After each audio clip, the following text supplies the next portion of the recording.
नमस्ते। हमारे साप्ताहिक कार्यक्रम अशोक वानखेड़े साहब के साथ बातचीत में आपका स्वागत है। एक एक थोड़ा दुःख की बात ये थी कि अशोक वानखेड़े साहब के जो फादर इन लॉ थे, ससुर थे, उनका देहांत हुआ। जी, आपने जी, श्रद्धांजलि दी, अशोक भाई। बहुत-बहुत धन्यवाद उसके लिए। अशोक भाई, अब ज़रा ये राजनीतिक गतिविधियाँ जो हुई, उसमें एक चीज़ बहुत डिस्टर्बिंग है और वो डिस्टर्बिंग है, वो 2-3 प्रश्न एक साथ हैं, मैं एक साथ ही पूछ ले रहा हूँ। लोकसभा में मैं तो उनको 2 बच्चे ही कहूँगा, 2 बच्चे जो बेरोज़गार हैं, वो कूदते हैं, वो कुछ अपना धुआँ-वुआँ फैलाते हैं, बाहर कुछ लोग नारे लगाते हैं, उनको सरकार मतलब उनको ब प पकड़ गिरफ्तार कर लिया जाता है और उनके ऊपर यूएपीए लग जाता है। अ, उसको फिर 2 मामले हैं, क्योंकि मैं दोनों मामलों को अलग-अलग कर दूँ, दर्शकों को भी समझने में आसानी हो। एक सिक्योरिटी ब्रीच का मामला है, जिसको अब स्पीकर कह रहे हैं कि वो सिक्योरिटी ब्रीच नहीं हुआ था।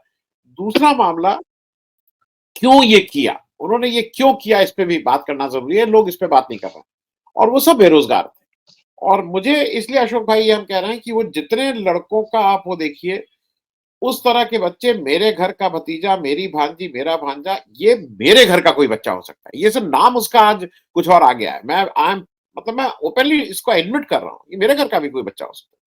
तो मैं दोनों चीज़ों को अलग-अलग, जो उन्होंने किया, सिक्योरिटी ब्रीच था, नहीं करना चाहिए था, उसकी सज़ा मिलती। लेकिन यूएपीए लगा के जिस ढंग से, मैं थोड़ा इस पे अशोक भाई एक आपका वक्तव्य लूँगा। देखिए आनंद जी, मैं भी इसको 2 चीज़ों से देखता हूँ, 2 तरह से देखता हूँ मैं। इसका यदि मैं विश्लेषण करना चाहूँगा तो मैं 2 तरह से करूँगा। सबसे पहले वो लड़कियों पे यूएपीए लगाया, जायज़। उस लड़कों ने जो काम किया वो गैर कानूनी, जायज़। लेकिन ये कब? ये काम गैर कानूनी है और यूएपीए तब लगेगा जब इस देश में ब्रिटिश की हुकूमत होगी। ब्रिटिशर्स ने भगत सिंह को फांसी दी थी क्योंकि उन्होंने पार्लियामेंट में कूद कर बम विस्फोट किया था जिससे कोई हानि नहीं पहुंचाई थी। वो जानबूझ के ऐसे विस्फोटक थे जिससे किसी को हानि नहीं पहुंचानी थी। वो सिर्फ ब्रिटिश गवर्नमेंट की, जो इंग्लैंड में जो ब्रिटिश की महारानी बैठी है, जो बिल्कुल अपने कान जिसके बहरे हो चुके थे, उस कानों पे आवाज देने के लिए वो विस्फोट था। वो भारत की पीड़ा बताने के लिए दुनिया के सामने किया गया एक कृत्य था। तो आज वो हमारे लिए शहीद है, आज हमारे लिए भगवान का दर्जा प्राप्त है। ब्रिटिशर्स के लिए वो आतंकवादी होंगे। आज जो बच्चे कूदे, क्या उनका क्रिमिनल बैकग्राउंड है? क्या उनके परिवार का क्रिमिनल बैकग्राउंड है? मैं हमेशा आतंकी और नक्सलियों में फर्क करता हूं। आतंकी विदेश से आते हैं, उनका एक मोटो होता है इस देश को बर्बाद करना। और नक्सली जो है वो इस देश के सिस्टम से नाराज होकर एक नई सिस्टम पैदा करने का प्रयास करते हैं। वो हमारे घर के बच्चे हैं, उन्हें मेन स्ट्रीम में लाना, उनकी तकलीफों का निदान करना, यह हमारा कर्तव्य है, ताकि फिर कोई नक्सली पैदा नहीं हो। लेकिन नक्सलियों को भी हम आतंकवादी कहेंगे तो फिर वो क्या विदेश से तो नहीं है, हमारी धरती के लोग हैं। ये जो 2 बच्चे कूदे, इन्होंने स्मोक बॉम्ब का यूज किया, जो स्मोक फैलाया, उससे किसको हानि हुई? उन्होंने क्या नारे लगाए?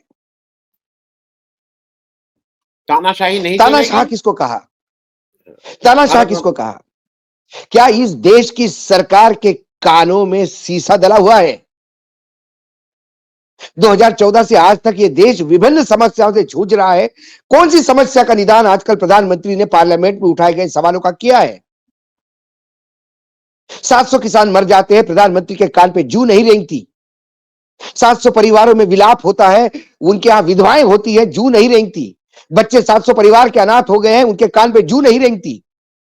वो 700 परिवारों का आक्रोश प्रधानमंत्री के कान नहीं खोलता। आखिर उत्तर प्रदेश का चुनाव नजदीक आता है और चुनाव के हार के डर से आप कानून वापस लेते हो, किसान कानून, और कहते हो 700 मर गए तो मेरे लिए मरे हैं क्या? ये संवेदनशील सरकार जब हो, जब गूंगी और बहरी सरकार जब हो, जब झूठ बोलने वाली सरकार जो हो, तो लोग ये काम करेंगे। ये शुरुआत है। कितनों पे यूएपीए लगाएंगे आप? 143 करोड़ का देश है ये। कब तक लोग लॉलीपॉप लेते रहेंगे? कब तक लोग मन की बात सुनेंगे आपकी? उनकी बात सुनने के लिए आप कब कान खोलेंगे? क्या बेरोजगारी इस देश में समस्या नहीं है? मध्य प्रदेश जहां भी डबल इंजन की सरकार चल रही है, इतने सालों से चल रही थी, 6,000 पटवारियों के डिमांड निकलती है। महाराष्ट्र में अभी पटवारी का निकला था 4,000 पटवारी, 12 लाख आवेदन, डबल इंजन की सरकार। क्या वो बेरोजगार नहीं है? उत्तर प्रदेश में एग्जाम्स होती है, 4-4 साल तक उनके रिजल्ट लगने के बाद अपॉइंटमेंट नहीं मिलता, शादी की उम्र निकल जाती है लोगों की और इंतजार कर रहा है अपॉइंटमेंट लेटर के। वो फ्रस्ट्रेशन कहां जाएगा? क्या ये नपुंसकों का देश है क्या? क्या भगत सिंह सिर्फ पूजे जाएंगे क्या? आपके लिए राम एटीएम हो सकता है, आपके लिए राम पूजा का एक साध्य हो सकता है, लेकिन इस देश में जो राम के प्रति भक्ति रखते हैं उनके लिए राम साधना है। और यदि राम के जीवन के पॉइंट ऑफ व्यू से बात करें तो फिर रावण का संहार होना जरूरी है।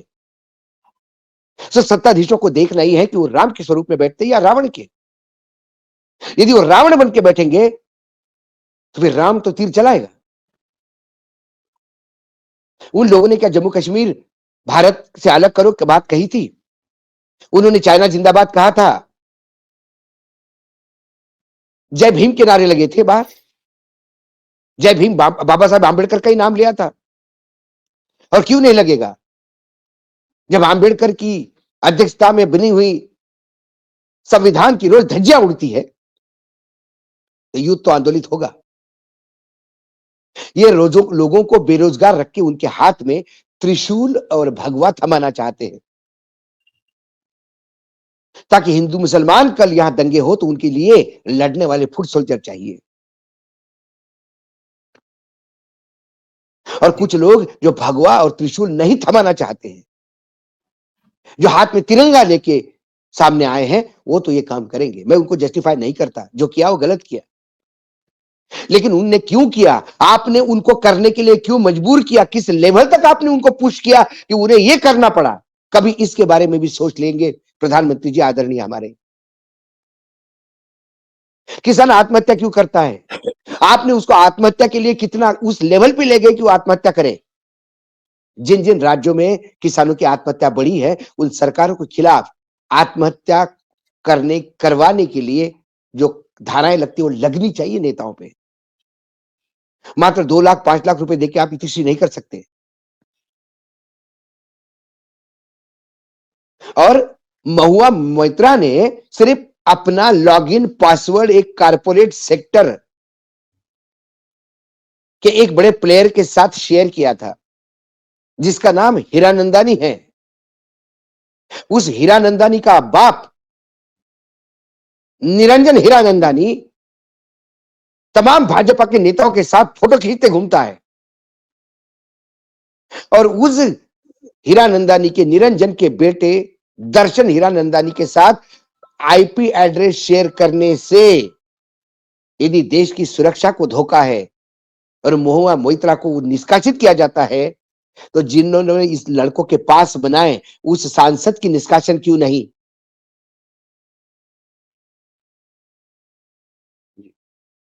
ओम बिरला तो कुछ भी कहेंगे। ओम बिरला जी ने कब गरिमा रखी है स्पीकर पद की? और ओम बिरला क्या अपनी स्थिति पॉलिटिकल जानती है? उनको पता है जिस कोटा के कॉन्स्टिट्यूंसी से वो सांसद बन के आते हैं, उस कोटा में बीजेपी ने सारी की सारी सीटें हारी है। यह उनकी जनमानस पे नेतृत्व की ताकत है। वो अपने बीजेपी के विधायकों को भी उनके कॉन्स्टिट्यूंसी में जीत हासिल नहीं हुई, सारी की सारी सीटें हार गए हैं वो लोग। ये कहते कि ब्रीच नहीं है, सिक्योरिटी ब्रीच नहीं है, तो क्या प्रकट हुए? जैसे रावण प्रकट होते थे, कोई नई विद्या उन्होंने कर ली कि एकदम पार्लियामेंट में उग आए और स्मोक फैलाना शुरू कर दिया? वो बाकायदा पास लेके आए, उनकी चेकिंग हुई, वो अंदर तक आए। ये कैसा हुआ, क्या हुआ, इसके बारे में वो कहते कि ब्रीच ऑफ सिक्योरिटी नहीं, तो फिर क्या है बिरला जी?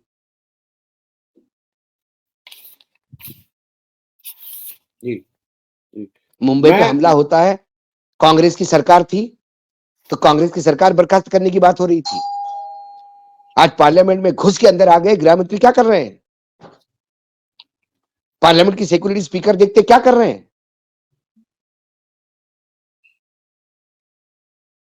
वो बच्चे कहीं रोल मॉडल यदि बन गए इस देश के युवाओं के लिए, तो इस देश की सरकार को तकलीफ हो जाएगी सर। क्या हम सिविल वॉर की तरफ जा रहे हैं?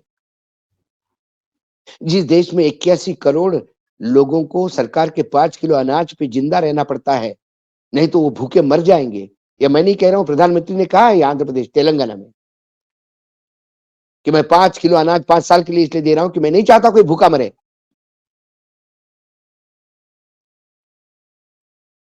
तो कहां जा रहे हैं हम? देश पे कर्जा बढ़ ही रहा है, पैसे की किल्लत ही किल्लत है, इंपोर्ट बढ़ रहा है, एक्सपोर्ट कम हो रहा है। फर्जी आंकड़े दे दे के आप लोगों को भ्रमित रखना चाहते हैं, तो ये कब तक चलेगा?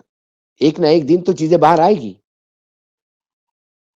तो सरकार को उन बच्चों को कॉन्फ्रेंस में लेके, मुझे अच्छा लगता कि प्रधानमंत्री कहते कि उन बच्चों से मैं मिलना चाहता हूं, वो मेरे देश के बच्चे हैं, वो कोई आतंकी नहीं है, विदेश से आए हुए। मैं उनसे बात करना चाहूंगा, ये एक्सट्रीम स्टेप क्यों ली उन्होंने? प्रधानमंत्री बच्चों को ये तो बताते हैं कि एग्जाम का पेपर कैसे सॉल्व करना। प्रधानमंत्री इन युवकों से बात नहीं कर सकते संवाद स्थापित करने की? सर, आनंद जी, संवाद स्थापित करने के लिए आदमी में कलेजा चाहिए। 56 इंच का सीना हो और अंदर कलेजा नहीं हो तो कोई मतलब नहीं है, क्योंकि वो लड़के बताएंगे उनको उन्होंने ये काम क्यों किया, और जब वो बताएंगे लड़कों ने काम क्यों किया, तो उस सवालों के जवाब प्रधानमंत्री के पास नहीं होंगे। हमारे सत्ताधीश सवालों से भागते हैं, और जब बहुत ज्यादा लोग पूछते हैं कि भाई ये सवालों की जवाब ही नहीं देते, तो फिर ये अक्षय कुमार को लेके आते हैं मुंबई से पैसा देके कि अक्षय जी एक स्क्रिप्ट आपको दी जाएगी और आप उस स्क्रिप्ट के हिसाब से हमको सवाल पूछेंगे। और फिर अक्षय कुमार पत्रकार के रोल में एक ऐसा सवाल पूछते हैं जिसमें पूरे विश्व जिस सवालों को देख के इंतजार कर रहा था कि इससे एक विश्व की बहुत बड़ी समस्या हल होने वाली है कि आम काट के खाते हैं कि चूस के खाते हैं। यह हमारे सत्ताधीशों का स्तर हो गया है। अशोक भाई, एक मैं इनसे मुझे बीच और में कोई इसमें अपेक्षा नहीं है। जिस हिसाब से पार्लियामेंट में तानाशाही चल रही है, मुझे लगता है इससे कोई विरोध का स्वर आपको नहीं चाहिए। आप लोकतंत्र में विश्वास नहीं करते, तानाशाही में विश्वास करते हो, क्योंकि जहां लोकतंत्र है वहां विपक्ष है। विपक्ष के बगैर लोकतंत्र हो ही नहीं सकता। जो एक सुर में बोले वो तानाशाह कहा जाते हैं। जहां अलग सुर होते हैं वहां लोकतंत्र जन्म लेता है। मैं अब अशोक भाई इसी से मिला हुआ है जो आप कह रहे हैं कि ये भागते हैं। मतलब ये अजीब सी चीज है कि ये पार्लियामेंट के परिसर में है, ऑपोजिशन कह रहा है कि भाई आप लोग आइए, प्राइम मिनिस्टर और होम मिनिस्टर से आके इस पे वक्तव्य दीजिए। दोनों लोग हैं प्राइम मिनिस्टर उस पे परिसर में, नहीं आते हैं। और मैं इसको इस बात से कह रहा हूं कि इस देश की जनता ने इनको एमपी चुन के भेजा है, और अगर आप पार्लियामेंट चलते हुए में नहीं जा रहे हैं तो ये असंवैधानिक, अलोकतांत्रिक, असंसदीय है। आप ये कैसे कह सकते हैं हम नहीं जाएंगे? और होम मिनिस्टर साहब इंडिया टुडे इनके कॉन्क्लेव में जाके जवाब दे रहे हैं। ये मतलब मैं ये बात आपसे इसलिए पूछ रहा मैं हूं, मैं मुझे जो यही कह लगता रहा है। हूं। अडानी के ऊपर सवाल उठते हैं, वो लोगों को बोलते हैं कि देश का विकास रोकने का प्रयास कर रहे थे, तो उस अडानी के सवाल के जवाब नहीं देते। आप, ये सरकार के साथ मणिपुर को ले लें। प्रॉब्लम है, इनकी सरकार, ये सरकार को कुछ पता नहीं है। ये सरकार बिल्कुल सबसे मतलब ये सरकार 2014 से झूठ बोल रही है। ये सरकार को देश में क्या चल रहा है इसकी जानकारी भी नहीं है, इनको फीडबैक भी नहीं आता है। इसलिए गिने चुने 4-5 लोगों के बीच में ये अपने महिमा मंडन करते रहते हैं, जयघोष करते रहते हैं, जयघोष करवाते रहते हैं। जब भी आप कहोगे कि साहब बेरोजगारी का क्या हुआ, बोले राम मंदिर बन रहा है। नहीं सर, किसान आत्महत्या कर रहा है, 370 हमने वो कर दिया, ठीक कर दिया। सर वहां पे चाइना घुस रहा है इंडियन बॉर्डर में, नहीं हम पीओके अपने कब्जे में लेने वाले हैं। एक सवाल का जवाब कभी नहीं देंगे, दूसरा जवाब देंगे। आप उनको पूछेंगे कि दिल्ली से बनारस किधर है, वो आपको कलकत्ता का रास्ता बताएंगे। और फिर बार बार ये कहेंगे कि आप मूर्ख आदमी हैं, हम आपको कलकत्ता बता रहे हैं और आप सुन ही नहीं रहे। ये चाहते, यही जनता सुने जो ये कहना चाहते हैं। नहीं अशोक भाई, मुझे एक चीज और लगती है, मैं आपसे इसलिए कर, मुझे ऐसा लगता है कि संसद की कार्यवाही का रिकॉर्ड होता है और वो रिकॉर्ड मतलब दर्ज हो जाता है। ये शायद ये इतने शातिर लोग हैं, ये उसमें दर्ज नहीं करवाना चाहते क्योंकि अगर वहाँ आएँगे बोलेंगे वो दर्ज होगा। ये जानबूझ के क्योंकि इन्होंने 2 लोगों को छोड़ दिया, ओम बिड़ला और धनखड़ जी। ओम बिड़ला और धनखड़ जी पीठासीन अधिकारी की जगह वो तो भाजपा के फ्रंट रो के उसकी तरह बात कर रहे हैं। नहीं, नहीं, नहीं, नहीं, नहीं। आनंद जी, अब तो परंपराएँ समाप्त हो गई। और मुझे दुःख इस बात का नहीं कि परंपरा इन लोगों ने समाप्त की। मुझे दुःख इस बात का है कि ये परंपराएँ अब नई शुरू हुई है। अब आने वाले समय में उपराष्ट्रपति कोई भी राजनीतिक पार्टी का दल का हो और पार्टी कार्यकर्ता जैसा बात करेगा। अब उस पद की कोई गरिमा रही नहीं। स्पीकर जो है वो कहने के लिए स्पीकर है कि वो सर्वमान्य स्पीकर है, दोनों तरह की बात करता है। वो स्पीकर पार्टी का एक स्पोक्स पर्सन बन के वहां काम करेगा।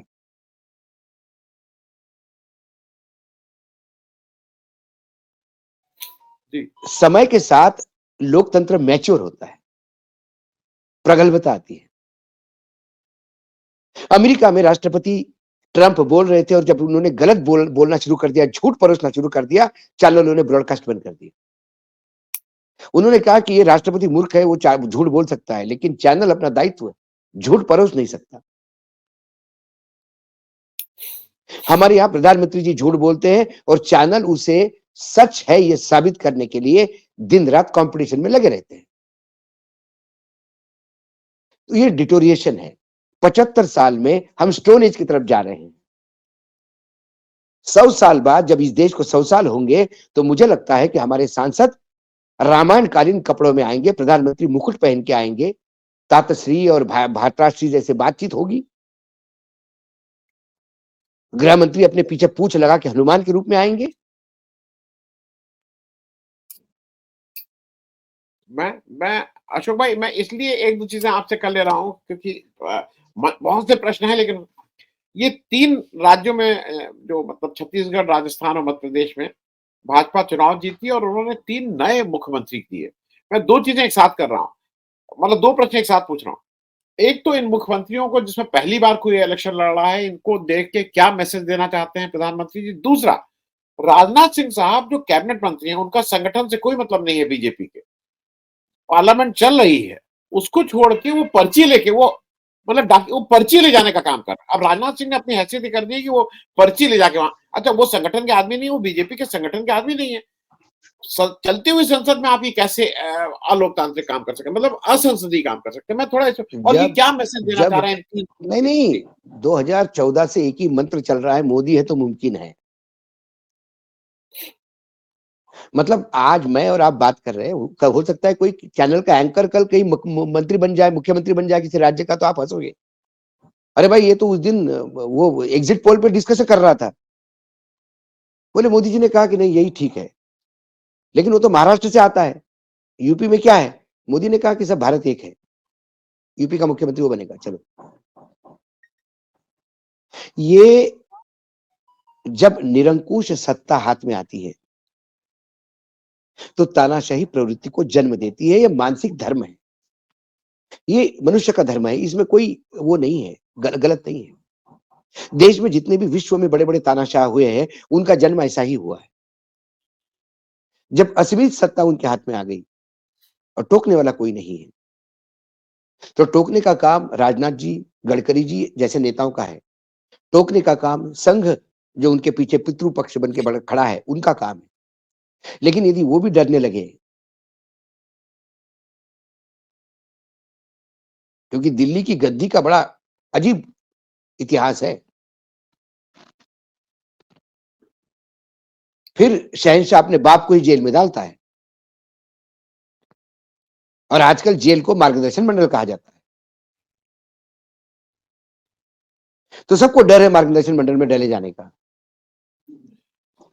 राजनाथ जी को लगता होगा कि मैं जरा एक आध सवाल पूछूं या बोलूं कि यार मैं कैसे जाऊं, तो बड़ा ब्रीच ऑफ प्रोटोकॉल हो जाएगा। तो पता पड़ा कि कल अनाउंसमेंट हो जाएगा कि आप नॉर्थ ईस्ट के एक छोटे से राज्य के गवर्नर बना के भेज दिए गए। क्या राजनाथ में इतनी शक्ति है कि वो मना करे?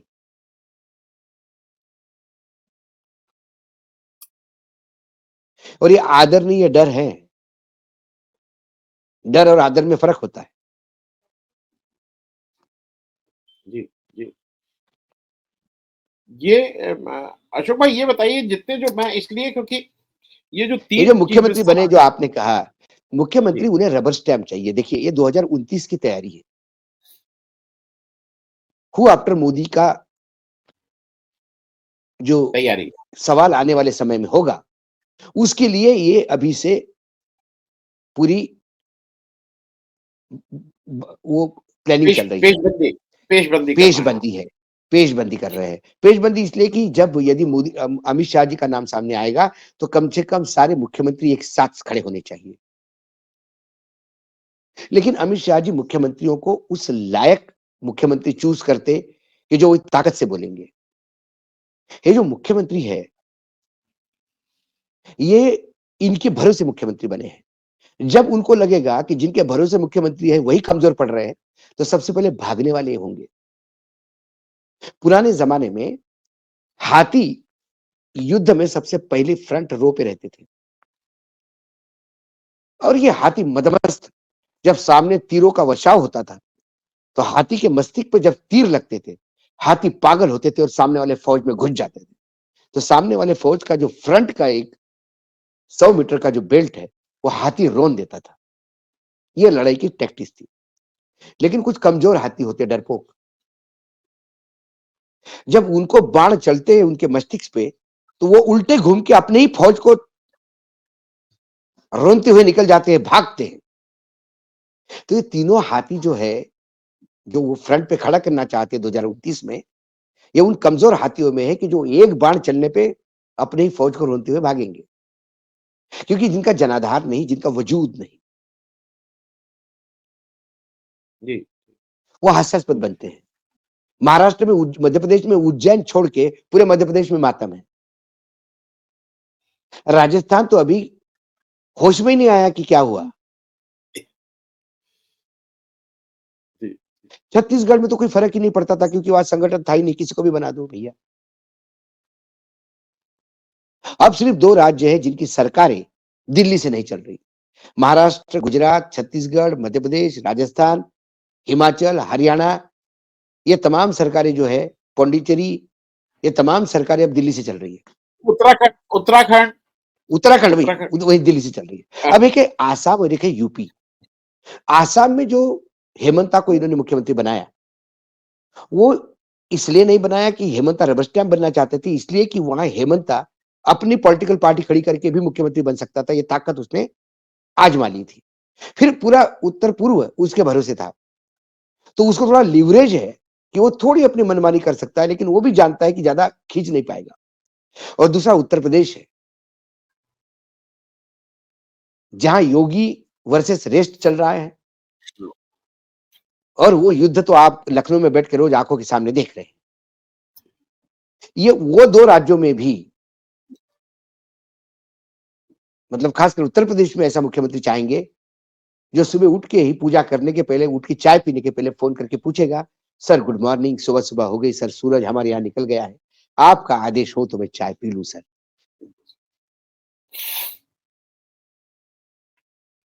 अशोक अशोक भाई, टाइम हो रहा है, एक जल्दी से एक बहुत क्विक क्वेश्चन। इंडिया का एक मतलब मीटिंग होने जा रही है और दोनों चीजें रिलेटेड हैं। नीतीश कुमार की 24 तारीख की जो बनारस की मीटिंग थी, उसको इस सरकार ने, वो जो स्कूल ने परमिशन दी थी, वो परमिशन उससे कह दिया नहीं नहीं हमारे यहाँ नहीं हो सकता। कोई भी स्कूल वाला मना कर देगा अगर सरकार कहेगी। मैं इसलिए कह रहा हूँ कि क्या लेट स्टार्ट है, जैसे इंजन गर्म होता है ना, पहले आपको याद हो पुरानी डीजल गाड़ी में थोड़ा, गाड़ी जब चल रही थी तो इंजन गर्म होता था तब चलती। इंजन गर्म होगा कि नहीं इंडिया का? नहीं नहीं, इंडिया का इंजन गर्म होगा। देखिए क्या होता है, न्यूज का एक परसेप्शन बनाया जाता है। मैं कल का एक छोटा सा उदाहरण देता हूं आपको, उससे समझ जाइएगा इंडिया गठबंधन को लेके सरकार कितनी भ्रमित, कितनी मुझे डरी हुई है। परेशान परेशान। कल कल कल एक न्यूज एजेंसी ने, दो न्यूज एजेंसी ने कल एक ट्वीट किया कि 19 तारीख को इंडिया गठबंधन की दिल्ली में मीटिंग, और 19 तारीख को मुख्यमंत्री दिल्ली अरविंद केजरीवाल विपासना के लिए अनडिस्क्लोज लोकेशन पे चले जाएंगे। इसका मतलब, आगे उन्होंने इसे क्लेरिफाई किया कि जो आम आदमी पार्टी है, इसका बीजेपी से डील हो चुका है, अब वो इंडिया गठबंधन का हिस्सा नहीं रहेगी। शाम तक अरविंद केजरीवाल को क्लेरिफिकेशन करना पड़ा कि मीटिंग 3 से 6 है और मैं रात को 8 बजे जा रहा हूं, मीटिंग अटेंड करके जा रहा हूं। ऐसा ही बेंगलोर में जब मीटिंग हुई, तो शरद पवार अपने निजी कार्यक्रमों की वजह से डिनर पे नहीं जा पाए। उन्होंने सोनिया जी को फ़ोन करके कहा कि मेरी चेकअप भी है हेल्थ का, तो मैं करके फिर कल सुबह के चार्टर से मैं बेंगलोर मीटिंग में पहुँच रहा हूँ। लेकिन वो डिनर पे नहीं गए, इसलिए इंडिया गठबंधन से बाहर हो गए, पूरा गोदी मीडिया चलाता रहा। उसी बेंगलोर मीटिंग के बाद जब नीतीश कुमार बगैर प्रेस कॉन्फ्रेंस एड्रेस करे तुरंत बिहार निकल गए, तो नीतीश, लालू और तेजस्वी ने गठबंधन तोड़ दिया और गुस्सा होके चले गए करके पूरे टाइम खबर चलती रही। नीतीश को जाके बताना पड़ा कि भाई हमारे यहाँ एक 5-3 साल बाद एक मेला लगता है, उस मेले का उद्घाटन मेरे हाथ होना था। लाखों की तादाद में लोग आते हैं, मैं उनको रोक के नहीं रख सकता था। इसलिए मैंने उनको कहा कि आप प्रेस कॉन्फ्रेंस एड्रेस करिए, मैं चलता हूँ। तो इंडिया गठबंधन में कहीं कुछ क्रैक नहीं है, सिर्फ अफवाहों से सावधान रहने की जरूरत है। और आजकल खबरें नहीं, अफवाहें चलती है। खबरें तो पब्लिक इंडिया जैसे कुछ पोर्टल्स है, वो अभी खबरों को चिपके हुए हैं। जी। चलिए अशोक भाई, अगली बार अब मैं दर्शकों को बता दूं, हम लोग बुध में, क्योंकि अब तो तीन बुध चार को दिन बाद ही बिल्कुल। हाँ रेगुलर वो करेंगे। और फिर से एक बार अशोक भाई, आपका भाई निजी आपका वो हुआ है और उसके बाद भी आप आए। धन्यवाद, थैंक यू सो मच, बहुत धन्यवाद, बहुत धन्यवाद। धन्यवाद, थैंक यू। धन्यवाद।